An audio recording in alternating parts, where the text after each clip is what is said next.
Hello students, हम पढ़ेंगे chapter 2 का लास्ट पार्ट जो कि 6th पार्ट है जिसका नाम है द आइलैंड्स। और हमारे देश में ईस्टर्न साइड में और वेस्टर्न साइड में दोनों साइड आइलैंड्स हैं जो कि किससे बने हुए हैं? कोरल से। अभी कोरल्स क्या चीज होती है? समुद्र के अंदर, ओशियन के अंदर दो ऑर्गेनिज्म होते हैं, पॉलिप्स और एल्गी। उन दोनों के बीच में सिम्बायोटिक रिलेशनशिप होता है। पॉलिप एल्गी को शेल्टर प्रोवाइड करता है और एल्गी पॉलिप को फूड प्रोवाइड करता है, जिसकी वजह से ये दोनों एक दूसरे पर डिपेंड रहते हैं और ऐसे रिलेशनशिप को सिम्बायोटिक रिलेशनशिप कहते हैं। ठीक है, तो जब ये डेड होते जाते हैं तो एक दूसरे के ऊपर इकट्ठे होते जाते हैं। एक ऐसा टाइम आता है कि वो ओशियन के सरफेस के ऊपर आ जाते हैं और एक आइलैंड बनाते हैं। उस आइलैंड को हम कहते हैं कोरल आइलैंड। ठीक है, तो हमारे देश में जो वेस्टर्न साइड में जो आइलैंड है उसको लक्षद्वीप कहते हैं और ईस्टर्न साइड में जो आइलैंड है उसको अंडमान एंड निकोबार आइलैंड्स कहते हैं। लक्षद्वीप आइलैंड का जो एरिया है वो टोटल 32 स्क्वायर किलोमीटर है। ठीक बात। लक्षद्वीप आइलैंड के अंदर कुछ इंपॉर्टेंट, बहुत ज्यादा इंपॉर्टेंट आइलैंड है, उनको हम देख लेते हैं। लक्षद्वीप के अंदर जो सबसे बड़ा आइलैंड है उसको कहते हैं एंड्रोट, ANDROTT। एंड्रोट आइलैंड का एरिया 4.90 स्क्वायर किलोमीटर है। उसके बाद लक्षद्वीप में एकमात्र ऐसा आइलैंड है जिसमें एयरपोर्ट है, उसका क्या नाम है? Agatti, AGATTI, Agatti island. और इसका एरिया कितना है? 3.84 स्क्वायर किलोमीटर। लक्षद्वीप की जो एडमिनिस्ट्रेटिव हेडक्वार्टर है, जिसको कैपिटल भी कह सकते हैं, उसका नाम है कावारत्ती। और कावारत्ती का एरिया क्या है? 4.22 square kilometre.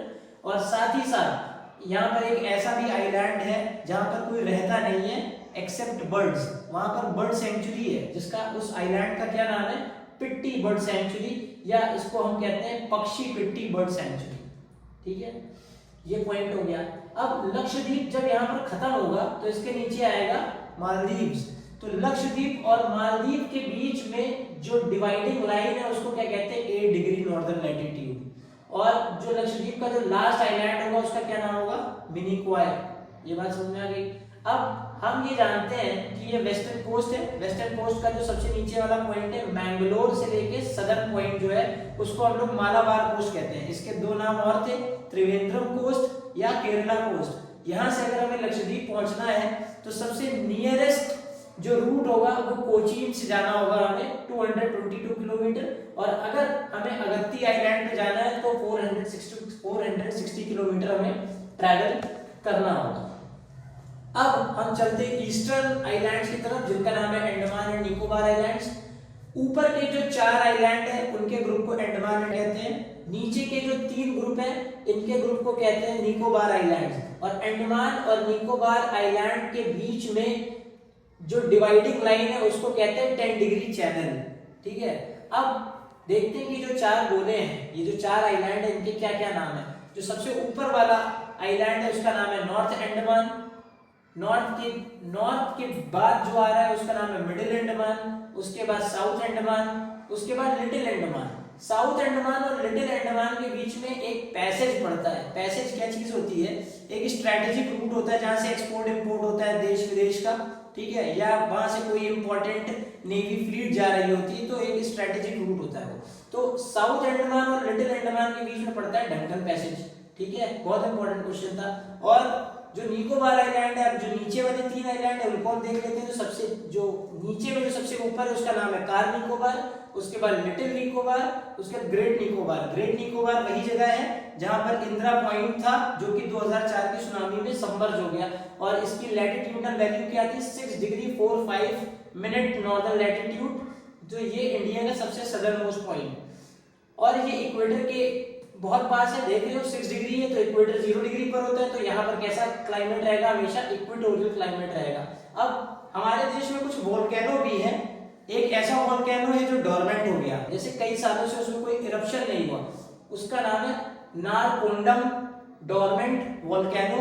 N for north, N for Narcondam, यानी कि जहां नॉर्थ अंडमान है उसी के हम आगे ईस्ट में बढ़ेंगे तो नारकोंडम वोल्केनो आ जाएगा या नारकोंडम आइलैंड आ जाएगा, जो एक डोरमेंट वोल्केनो है।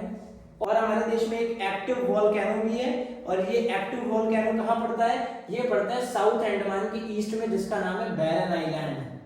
ठीक है, अब इसके अंदर सिर्फ इतना इंपॉर्टेंट बचा कि अंडमान में जो सबसे बड़ा आइलैंड होगा उसको कहेंगे मिडिल अंडमान, ये जो बीच वाला है। इसका एरिया है 1536 स्क्वायर किलोमीटर, 1536 स्क्वायर किलोमीटर। और निकोबार में जो सबसे बड़ा आइलैंड है उसका नाम है ग्रेट निकोबार, यानी कि सबसे लास्ट वाला, उसका एरिया है 921 स्क्वायर किलोमीटर, 921 स्क्वायर किलोमीटर। और ये पूरा जो अंडमान एंड निकोबार है इसका एरिया कितना है 8249 स्क्वायर किलोमीटर, जिसमें अंडमान का एरिया कितना दिया हुआ है 6408 स्क्वायर किलोमीटर, और जो निकोबार आइलैंड का एरिया दिया हुआ है तीनों को मिलाकर 1841 स्क्वायर किलोमीटर। और यहाँ पर हम एक बात ये भी कर लेते हैं कि जैसे कोरल की हमने बात की थी, तो कोरल में हमने ये देखा कि पॉलिप जो है एल्गी को शेल्टर दे रहा है और एल्गी जो है पॉलिप को फूड दे रहा है, दोनों सिम्बायोटिक रिलेशनशिप में चल रहे हैं और एक कोरल आइलैंड बनाते हैं। अब ये जो कोरल्स होते हैं पाए कहाँ जाते हैं, ये शैलो वाटर में पाए जाते हैं, और वहाँ पे जो आइडियल टेम्परेचर होता है वो एटलीस्ट 18 डिग्री सेल्सियस तो होना चाहिए। मतलब ऐसी कंडीशन, ना बहुत ज्यादा गर्मी पड़े ना बहुत ज्यादा ठंड पड़े। अगर ये एक्सट्रीम सिचुएशन आएगी तो कोरल वहां पर एग्जिस्ट नहीं करेंगे, तो इनको आइडियल टेम्परेचर चाहिए ही चाहिए 18 डिग्री सेल्सियस। और वन ऑर्गेनिज्म जो कोरल का होता है उसकी मेजरमेंट कितना होता है 1.4 सेंटीमीटर। आप जरा इमेजिन करो, दुनिया का सबसे बड़ा कोरल रीफ ऑस्ट्रेलिया में है जिसका नाम है ग्रेट बैरियर कोरल रीफ। इसका अगर तुम एरिया देखोगे तो थोड़ा सा एस्टोनिश्ड हो जाओगे। इसका एरिया है 3,48,000 स्क्वायर किलोमीटर, जो कि नॉर्थ से साउथ तक कितने किलोमीटर का है 2300 किलोमीटर का है। ठीक है, तो इस हिसाब से हमारा चैप्टर अब पूरा खत्म होता है। हालांकि एक बात अभी भी छूट गई कि अगर कोरल का कलर बहुत ज्यादा वाइब्रेंट है तो हम ये समझेंगे कि कोरल की हेल्थ बहुत अच्छी है और ओशियन हमारा बहुत अच्छा है। ओशियन और एनवायरनमेंट डायरेक्टली या इनडायरेक्टली आपस में कनेक्टेड होते हैं, तो ये चीज हम बाद में देखेंगे कैसे इनका इंटरकनेक्शन है आपस में। लेकिन कोरल का अगर कलर बहुत अच्छा है तो हम ये समझेंगे कि ओशियन की हेल्थ काफी अच्छी है और कोरल की भी हेल्थ काफी अच्छी है। अगर हम ये देखें कि कोरल का कलर अगर व्हाइट होता चला जा रहा है तो उस प्रोसेस को कहते हैं कोरल ब्लीचिंग। और कोरल ब्लीचिंग का होने का मतलब होता है कि कोरल की अब डेथ हो रही है, यानी कि ये अच्छा नहीं है ना समुद्र के लिए और ना एनवायरनमेंट के लिए। तो इसी के साथ हमारे ये चैप्टर अब खत्म होता है, फिजिकल डिवीजन ऑफ इंडिया, और ये आइलैंड वाला भी पार्ट खत्म हो गया। अब हम मिलेंगे चैप्टर 3 में जिसका नाम है drainage. Thank you very much, और थोड़ा सा लाइक वाइक करते रहना, शेयर करते रहना, सब्सक्राइब करते रहना। जितनी जल्दी 1000 सब्सक्राइबर होंगे उतनी जल्दी हमारे पास कम्युनिटी पोलिंग का ऑप्शन आ जाएगा। ठीक है, थैंक यू।